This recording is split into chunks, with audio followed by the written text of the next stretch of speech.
I'm Don Pettit. I'm a NASA astronaut, and I'm on the International Space Station. We're currently about 240 nautical miles above the surface of Earth.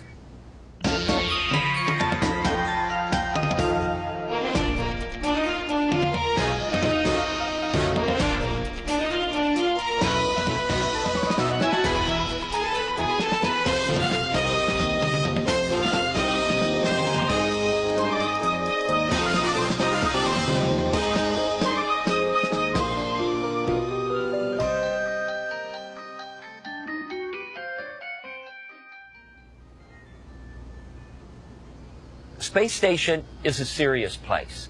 We're doing serious research, scientific research and engineering research. We have a regenerative life support system, which is a fancy way of saying that we've got a toilet that you use and then a machine that goes chugga, chugga, chugga, chugga, chug, and then you go to the galley and you make yourself a cup of coffee.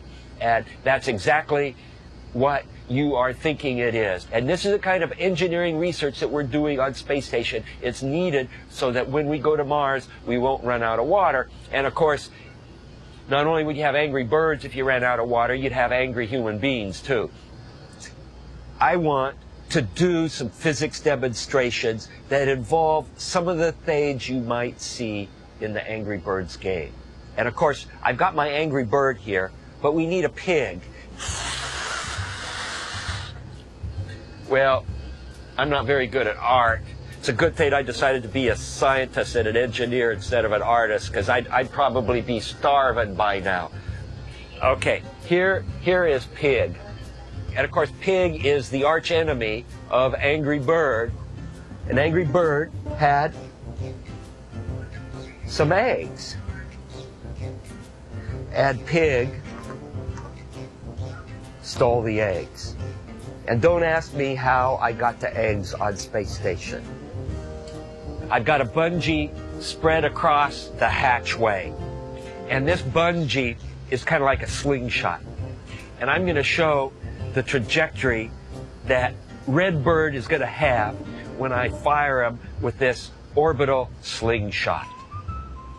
Launching Redbird into space. Well, hey, we're already into space.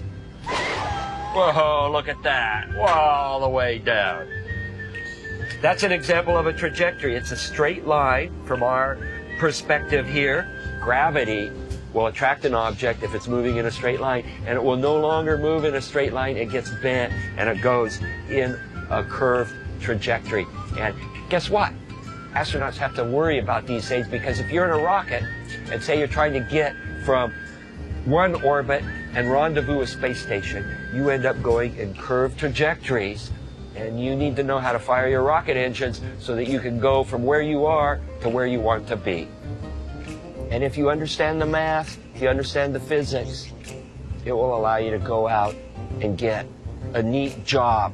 A job sort of like mine, where you're an astronaut and you can fly in space, learn about these subjects in school. You can also learn about these subjects while you're playing games. What happens when something like an Angry Bird gets their eggs stolen by Pig? This is all that's left of Pig after Pig got exploded. And we got to see all of this in a weightless environment, which is what the Angry Bird space game is going to be like, with gravity fields from planetary bodies.